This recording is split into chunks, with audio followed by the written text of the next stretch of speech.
Video শুরুতে একটা সিনারিওর কথা বলি। আমার কাজের উদ্দেশ্যে ঢাকা টু চিটাগং দৌড়াদৌড়ি করতে হয়। আমার বাসা চিটাগংয়ে, আমি ঢাকায় শুটিং করতে আসি। তখন আসলে ল্যাপটপ নিয়ে সিঙ্গেল স্ক্রিনে কাজ করাটা খুব প্যারাদায়ক হয়, কারণ আমি বাসায় ডুয়াল মনিটর ইউজ করতে করতে অভ্যস্ত। আমি আসলে মোস্ট অফ দ্য কেসে বড় মনিটরই ইউজ করি, যদি স্টুডিওতে যেগুলো থাকে ওগুলাই। বাট বড় মনিটর আসলে সব জায়গায় নিয়ে হুটহাট মুভ করা যায় না, স্পেশালি যদি আউটডোরে কাজ থাকে, তখন আসলে প্যারা হয়ে যায়। তো এটা সলিউশন হিসেবে এমএসআই এর পক্ষ থেকে পাঠানো হয়েছে একটা পোর্টেবল মনিটর। এর আগেও আমরা স্টুডিওতে পোর্টেবল মনিটর কিছু রিভিউ করছিলাম, বাট আজকে যে মনিটরটা আছে সেটা হচ্ছে এমএসআই এর পক্ষ থেকে। এই মনিটরটার মডেল হচ্ছে MSI Pro MP 161E2। E2 বলতে এই মনিটরটা প্রিভিয়াস একটা জেনারেশন ছিল E1 বা 161 সামথিং করে, এটা তার সেকেন্ড ভার্সন। পোর্টেবল সলিউশন হিসেবে এই মনিটরটা কেমন সেটা নিয়ে বিস্তারিত আলাপ আলোচনা করা হবে আজকের ভিডিওতে আছি আমি ফাহিম, ফিরছি ইন্ট্রো পরে, এবং আপনারা দেখছেন পিসি বিল্ডার বাংলাদেশ।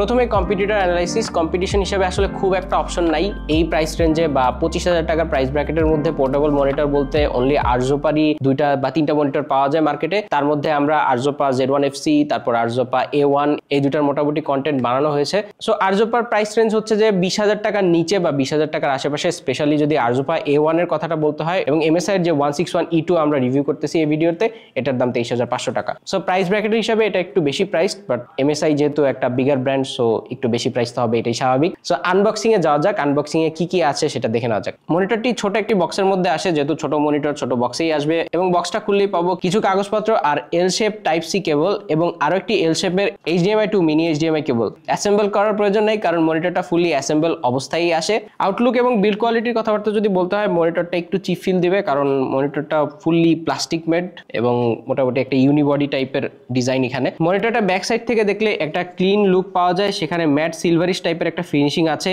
এবং এর মাঝখানে রয়েছে স্ট্যান্ড এন্ড রিচে রয়েছে রাবার ফিটস। ব্যাক সাইড একেবারে সিম্পল রাখার চেষ্টা করেছে MSI। এবার ফ্রন্ট সাইডের থেকে ওভারভিউ যদি দেওয়া হয়, তাহলে নিচের দিকে বড় একটা বেজেল রয়েছে এবং সেখানে ব্র্যান্ডিং করা। এছাড়া সাইড ফ্রেমে OSD কন্ট্রোল করার জন্য 2টা বাটন রয়েছে, যেগুলোর রেসপন্স টাইম মোটামুটি ভালো এবং ক্লিকি মনে হয়েছে আমাদের কাছে। এবং সাইড ফ্রেমে IO পোর্টস রয়েছে।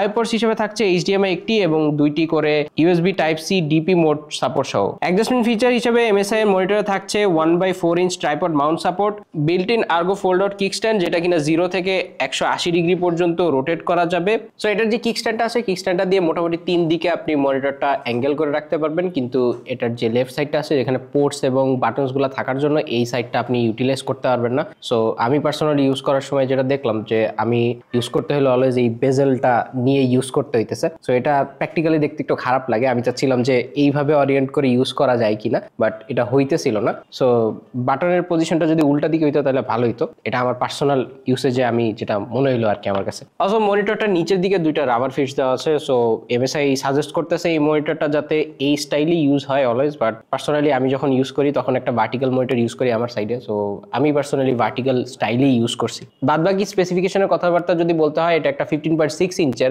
ফুল HD IPS প্যানেল, যেটা কিনা 60 হার্জের রিফ্রেশ রেট সাপোর্টেড। এই মনিটর 16.7 মিলিয়ন পর্যন্ত কালার সাপোর্ট করে থাকে, এবং মনিটরের প্যানেল বিট ডেপথ হচ্ছে 8 বিট, কিন্তু এই মনিটরে ট্রু 8 বিট প্যানেল ইউজ করা হয়নি। এক্ষেত্রে 6 বিট প্লাস FRC টেকনোলজির মাধ্যমে এটাকে 8 বিট করা হয়েছে। মনিটরের পিক্সেল পিচ হচ্ছে 0.17925 হরাইজন্টালি এবং 0.17925 ভার্টিক্যালি, এবং এর অ্যাসপেক্ট রেশিও হচ্ছে 16:9, কন্ট্রাস্ট রেশিও 800:1। এটা দেখে একটু উইয়ার্ড লাগলো, কারণ টিপিক্যাল IPS প্যানেলে কন্ট্রাস্ট রেশিও 1000:1 হয়, বাট এখানে 800:1। সো হোয়াইট আর ব্ল্যাকের যে রেশিওটা, সেটা একটু কমই দেখতে পারবো। So I don't know MSI এই জিনিসটা জিনিসটা কিভাবে ক্লেম করতেছে। আই মিন টিপিক্যাল আইপিএসে কিন্তু 1000:1 থাকে, বাট এই ক্ষেত্রে তারা ক্লেমই করতেছে কম। এর বাইরে অন্যান্য ক্লেমসের কথাবার্তা যদি বলতে হয়, এর ম্যাক্সিমাম ব্রাইটনেস তারা ক্লেম করতেছে 250 নিটস। সেটা ইনডোর ইউজের জন্য ওকে হইলেও যদি এটা আউটডোরে নিয়ে যাওয়া হয় দেখতে আসলে একটু কষ্ট হয়ে হতে পারে। এবং এর পাশাপাশি তারা দাবি করতেছে এর এসআরজিবি 53%।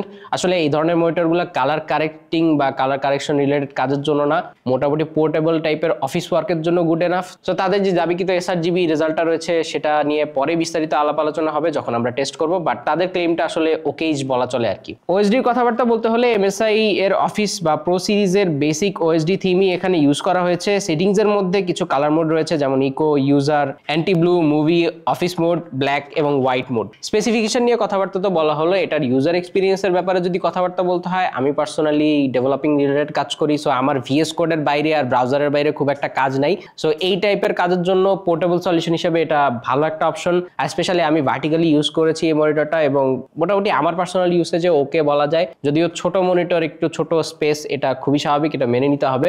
এর বাইরে এটার কালার আউটলুকের কথাবার্তা যদি বলতে হয় তাহলে ওকেইশ ছিল, খুব ইমপ্রেসিভ টাইপের কালার আউটলুক ছিল না, বাট ওই যেটা বললাম যে অফিস বা ডে টু ডে কাজের জন্য গুড এনাফ। এটাতে কন্টেন্ট এনজয় করে খুব একটা মজা পাবেন না। সো কালারের কথাবার্তা যেহেতু বলতেছি, সো এটার কালার রেজাল্টের দিকে এবার যাওয়া যাক। টেস্টিং এ কালার গ্যামুট রেজাল্টে আমরা পেয়েছি এসআরজিবিতে 46.9%, অ্যাডোবি আরজিবিতে 40.7%, DCI-P3 তে 37.8% এবং NTSC-তে 41.4%। রেজাল্ট যদি জাজ করতে হয় এটার সাথে কম্পেয়ার হবে টিপিক্যাল ল্যাপটপ ডিসপ্লেগুলোর সাথে, আই মিন যেগুলো বাজেট রেঞ্জের ল্যাপটপ আছে সেগুলোর রেঞ্জে এই ডিসপ্লেটা পড়তেছে। সো কালার খুব একটা আই ক্যাচিং হবে না, এটা তার রেজাল্ট দেখেই বোঝা যাচ্ছে। এই মনিটরগুলো যদি আরেকটু কালার অ্যাকুরেট হতো তাহলে হয়তোবা এই ধরনের মনিটরগুলো আমরা সাজেস্ট করতে পারতাম যে আউটডোর শুটিং বা আউটডোর শুটিং রিলেটেড কাজে যারা কাজ করেন তাদের একটা প্রিভিউ স্ক্রিনের জন্য, বাট এটা দিয়ে প্রিভিউ করা গেলেও অতটা কালার অ্যাকুরেসি এখান থেকে পাওয়া যাবে না। সো সেই ক্ষেত্রে এই টাইপের মনিটরগুলো অনলি অফিস স্পেস কাজের জন্যই লিমিটেড থাকতেছে। সো কালার গ্রেডিং বা কালার কারেকশন কাজের জন্য এগুলো খুব একটা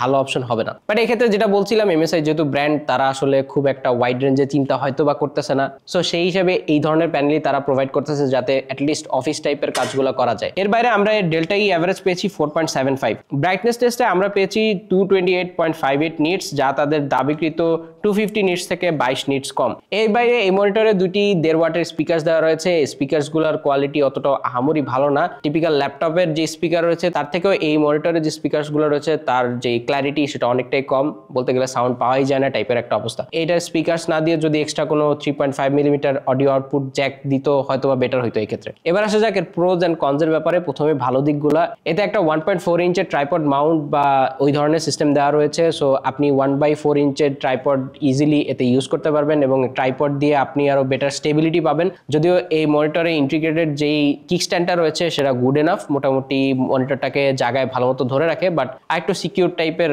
মাউন্ট চাইলে সেক্ষেত্রে 1/4 ইঞ্চের ট্রাইপড মাউন্ট তো আছে। যদি এই মনিটরটা প্রোডাকশন রিলেটেড কাজের জন্য হাইলি ফিট না, তারপরে এমএসআই ক্লেম করতেছে এটা ক্যামেরার সেকেন্ডারি ডিসপ্লে হিসেবে কাজ দিতে পারে। এক্ষেত্রে ট্রাইপড মাউন্টটা সেই ক্ষেত্রে একটা হ্যান্ডি অপশন হইতে পারে। অ্যাটলিস্ট ক্যামেরার আউটপুট দেখার জন্য এটা ওকেজ বলা যেতে পারে, বাট এটা কালার অ্যাকুরেট প্যানেল না হওয়াতে সেক্ষেত্রে হয়তো বা অনেকটাই হতাশ হতে হবে। ট্রাইপড মাউন্টের বাইরে এটার যে কিক স্ট্যান্ড দেওয়া রয়েছে, কিক স্ট্যান্ডটা ইজিলি মনিটরটাকে ভালো মতোই ধরে রাখে। সো পোর্টেবল ইউজের জন্য এটা একটা ভালো অপশন। আপনার এক্সট্রা করে কোনো স্ট্যান্ড বা মাউন্টের ভেজাল নাই, ইজিলি জাস্ট স্ট্যান্ডটা বের করবেন, বসাবেন, কাজ শেষ। এর বাইরে মনিটরটা অ্যাপ সাপোর্ট রয়েছে, এর ওএসডিও মোটামুটি গুড এনাফ এবং ক্লিন এনাফ। এর বাইরে এর ডাউন সাইডের কথাবার্তা যদি বলতে হয়, এই মনিটরটার প্রাইস একটু এক্সেপশনালি বেশি। এখন এই বেশিটা কি ব্র্যান্ড ভ্যালুর জন্য উই ডোন্ট নো। এবং এর পাশাপাশি যদি আরেকটু মেনশন করতে হয় তাহলে এর এসআরজিবি বা যে কালার রেজাল্টটা ছিল সেটা কিন্তু অ্যাভারেজ থেকে কম।